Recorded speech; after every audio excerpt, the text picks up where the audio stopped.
Hi there, welcome back to Bernina Club. For this year I've decided I'm going to do one dressmaking in the first half of Bernina Club and one craft in the second half of Bernina Club. So that's going to cover the bases of everybody that does creating with their sewing machine. I'm going to be showing you a really great pocket that you can use for putting a side pocket in skirts, shorts or trousers.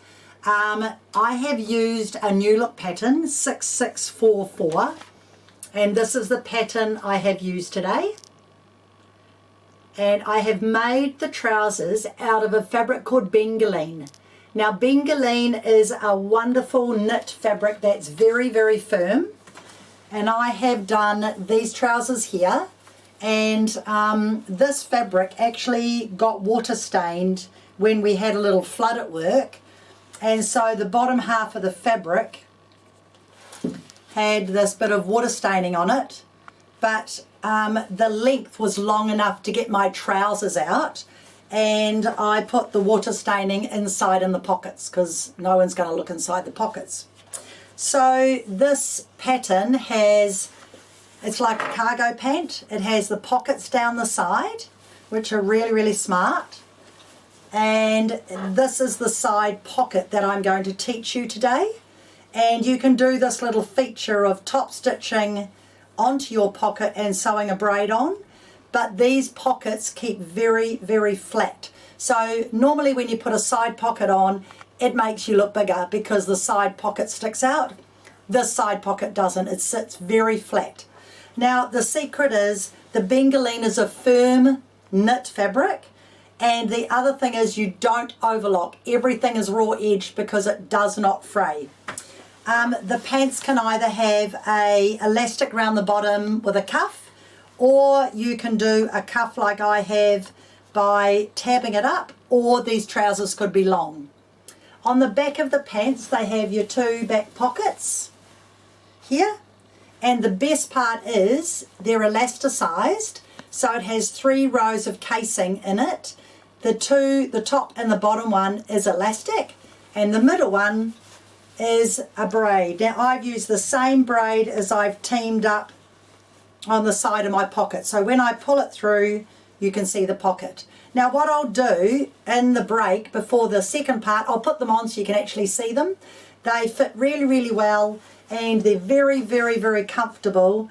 And yeah, they sew together beautifully. So when you're going to do them, you want to use 2 things. You want to use a light ballpoint needle, so not a stretch needle but a light ballpoint in at 80.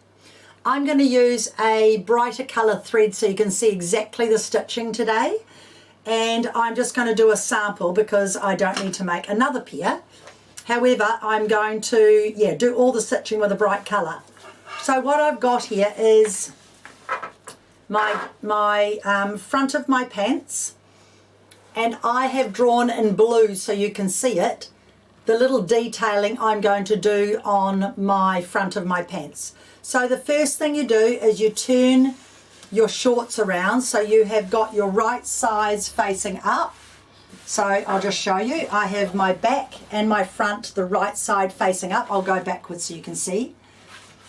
Then I'm going to put my pockets right side to right side. So my pockets are going here. Now by the way, I've done a little nick where I've done a little nick on one side and forgotten the other. I'm doing a nick where my pocket opening is. So here's my pocket opening, and I've just done a nick. So this is the right side, and I'm going to be sewing on the right side, so I won't be able to see my drawing at this stage, so I just need to nick it. All right, so now I'm going to put my pocket on right side to right side on this side, and I'm going to put my pocket on right side to right side on this side.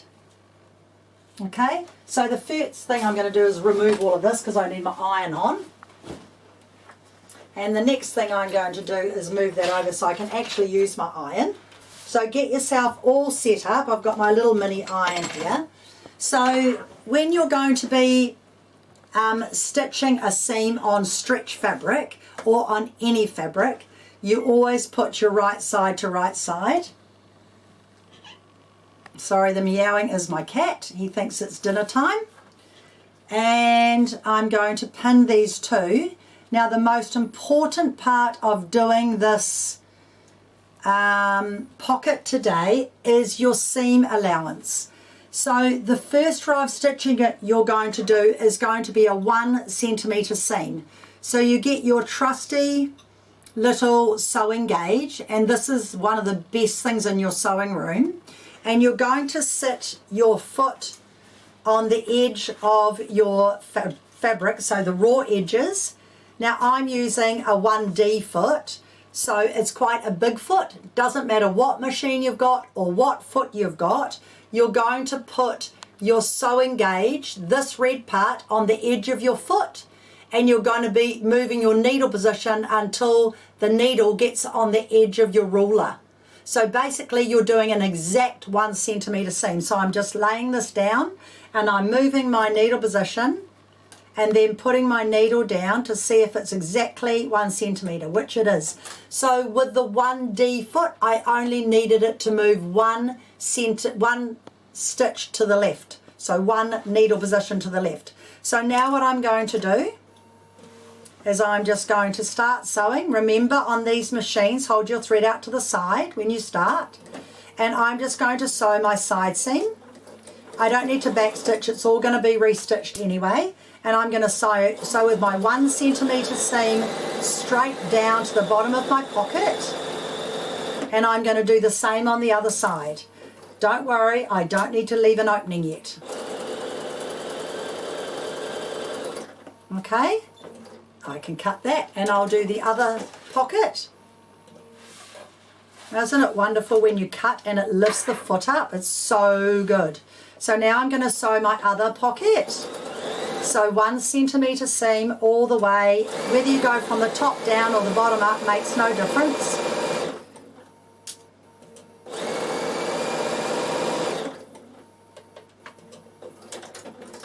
Now before I put on those pockets, or before I do any more, I'm just going to do a stay stitch across the top of my pants so that my fabric doesn't stretch. And all I do is just run the inside foot along the edge, leave it on 2.5 length. Oops, I've caught it somewhere. If that happens, just stop. I don't know what I did, so just do that again and just run this along here to stop that fabric stretching. I don't need to do it on this because it's a sample, but I'm just showing you. And the stay stitching just helps your fabric when you're doing the rest of your work. So just run a stay stitch along there. A lot of people don't understand stay stitching, but stay stitching helps you later on when you're joining everything together. So it's going to be sewn in. It doesn't need to be pretty. It's just a stay stitch to stop it stretching. Now what you do is you're going to press your seam in towards the pocket. So I'm pressing it this way, okay? So I'm pressing my seam towards my pocket. And remember, when you press it, don't iron like you iron a shirt. Just give it a press and turn it over. And the biggest thing I can teach you today is when you're pressing on the right side, use an applique sheet. Because if you put too much heat on a knit fabric, it will sheen and you'll never, ever, ever be able to get it off.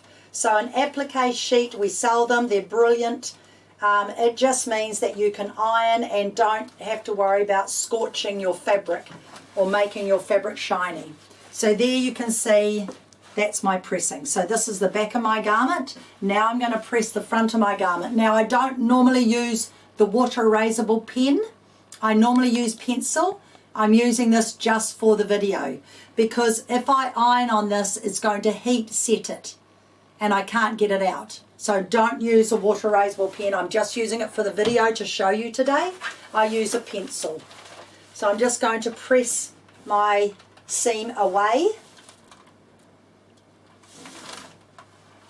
And again from the back. I don't need to use the pressing cloth when I'm pressing it from the back. So now you can see you've got your seam there. The next thing you're going to do is you're going to put right sides together, and this time you're going to sew a 1.5 centimetre seam. Now what I need to do is I need to mark, where's my little nicks? You know, I did some little nicks. What happened to them? They're here somewhere. There they are. Excellent. So what I'm going to do is just put a pin to mark where my nicks are, and that is my pocket opening. Just going to lift that up. Really, really important that you put these markings in, because I am not going to stitch between here and here. Okay, so now I want a 1.5 centimetre seam, which is that much. So it's an extra 5 centimetres more. Oops, 1.5. So I know that on my machine it's 5/8. However, you can't see that when you're sewing on this side. Actually, I'll transfer that over to here. You cannot see that when you're sewing on the inside. So what you need to do is you need to use your ruler and move your needle position once again. So make sure that you come up to your side of your foot. Oh, I worked out if I clear it and I put my inside of my foot along my stitching line, my needle position just goes one stitch to the left, so that was one stitch to the left again, and it's exactly 1.5. So whatever foot you're using, measure, if I show you here, from here over, and then position your needle position so it's on 1.5. That's all you have to do. So now I've worked out on this particular machine that 1.5 is exactly running the foot along the inside edge, and it's perfect. Now I'm going to sew from the top down to the marking of the pin, and that is going to be the opening for my pocket. I'm going to back stitch and I'm going to cut my thread. I'm going to lift my work all the way down, push my work all the way down, and I'm going to start right where my pin is, and I'll just put a pin down here. Now what I'm going to do is go forward and reverse. Now I'm going to sew all the way down to the bottom of my pants, and when I get to here I can see my marking. Oops. Don't worry, these don't match, it's just a sample. So what it's going to look like when you lift it up, it's a very, very neat, tidy method. So what it's going to look like is that. Okay? Now what happens is you open out your seam and you press your seam open, and you can see why it works, because your pocket is never going to come forward because you've stitched it at a different width. So now I press this seam all the way down, and you see you've got that little lip there. So it's showing you that that seam is nice and straight and you don't have to worry about your pocket not being perfect. So now you lay this down, and again watch the heat of your iron. Press, don't iron. Press, don't iron, and press. Okay, this is why we don't want to use the blue pen. Now I have got my wonderful mark here for my feature. So all I'm going to do is straight stitch that with my normal foot, just clear it so it goes to center needle position, and again I'm going to leave my back pocket. I'm just going to clip here so it stays where I want it, and the front pocket stays where I want it. So this is what we're looking at. I've clipped the top of the pockets and I'm sewing on the right side. Okay, so now I'm just going to sew around my feature. Now you could do a fancy stitch, you can do anything you like. I'm just straight stitching. So I'm going to start right on my seam. Actually, it's down further than my mark, so I'm going to go where the opening is. And I'm going to lengthen it out to 3 because I'm top stitching. And I'm going to go forwards 2 stitches, back 2 stitches. That's all I'm doing. I'm going to come up to my turn point and my foot's on hover, so I just turn my work. I come up to my point, it's on hover, so I turn my work. I come across to my other mark. So you could do a beautiful curve, you could do a twin needle, you could do anything you like.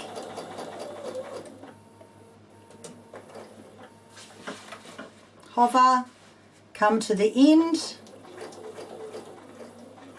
When you get to there, push your reverse, 2 stitches and back, okay?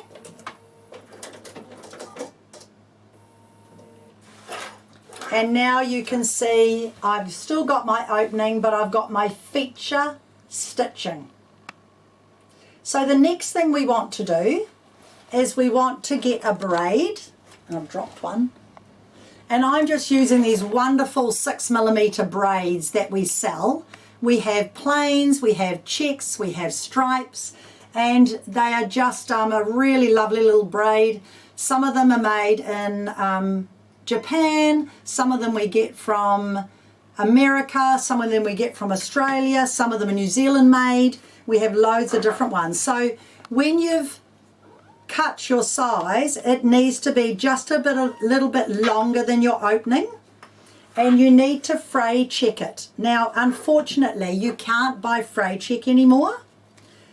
So you need to buy this one, which is called Stop Fraying.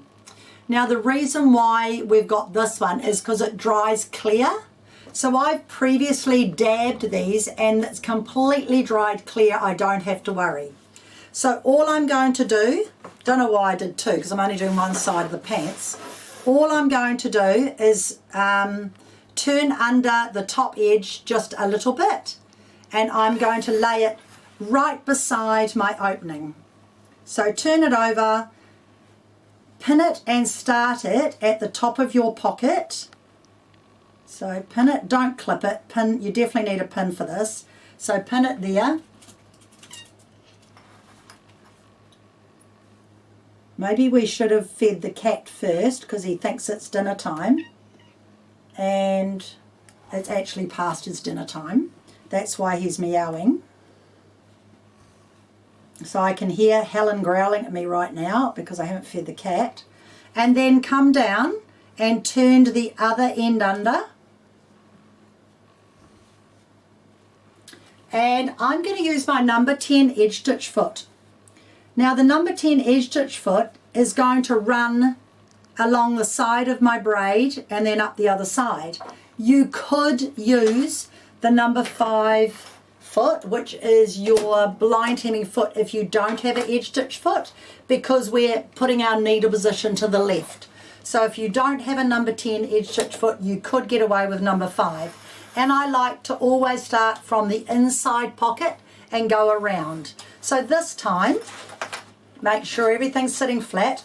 All I'm going to do is put the edge of my bar of my foot onto the edge of my pocket, move my needle position, clear it, move my needle position so that it's, it's only 1 stitch to the left, and go forward and reverse. And then I'm just going to run my edge stitch foot all the way around my braid, following my braid. I've only pinned it top and bottom. It's only a small area. You don't have to worry about putting lots of pins in, and if you're worried about holding it, you could put a bit of glue, the glue stick on there, or you could fuse it if you really wanted to, but it doesn't move. You're working with a very, very firm fabric called bengaline, even though it's a stretch. Don't take that end pin out until you've turned it. Oh, I need one more stitch. Don't take that end pin out until you've turned it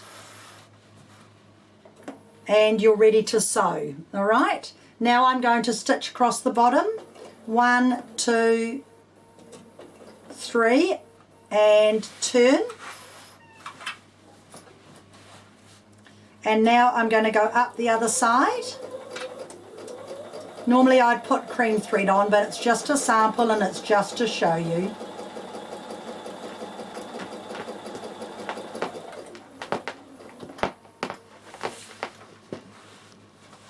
That was our cat being very naughty, trying to tell us, will you please hurry up?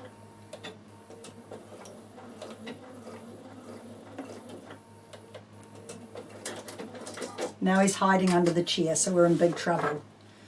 Okay, there we have our braid and our side of our pocket. Okay, now all we're going to do is bring this pocket piece over to match this pocket piece.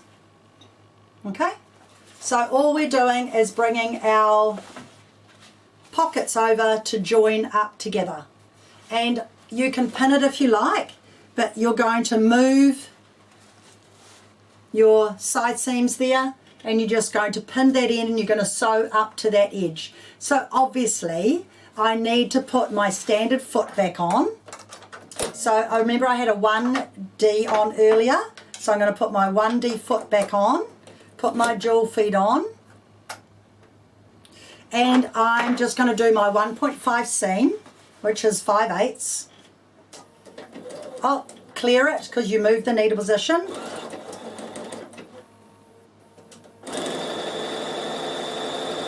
And go all the way around to the seam.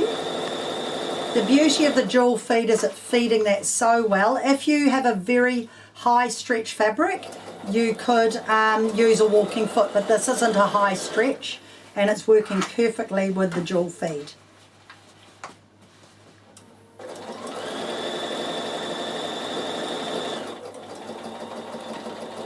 Just reverse, cut your thread. You don't need to do any clipping or anything, but however on the pants, when I did these lovely corners here,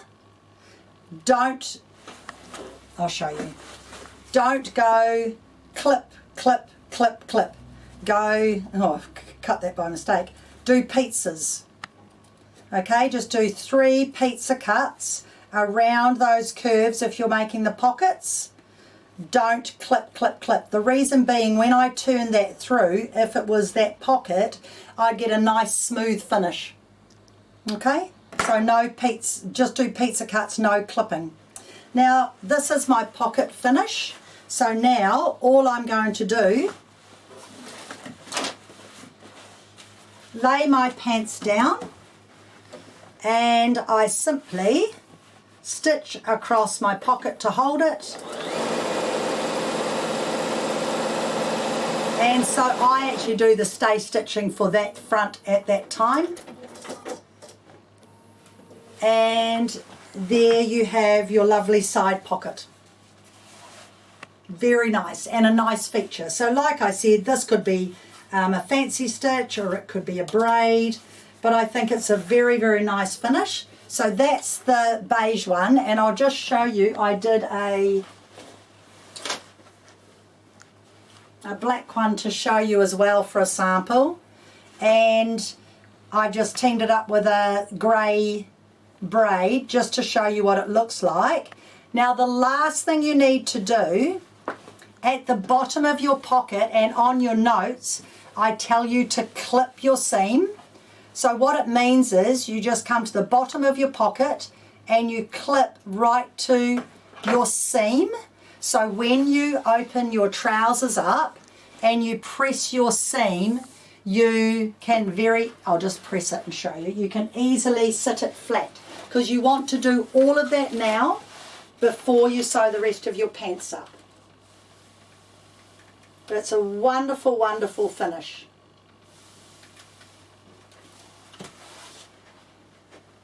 And there you have the inside of your pants. So it's very, very, very tidy. So that's the inside, and you can see this fabric's not going to fray. It's wonderful. And then there is the outside of your pants.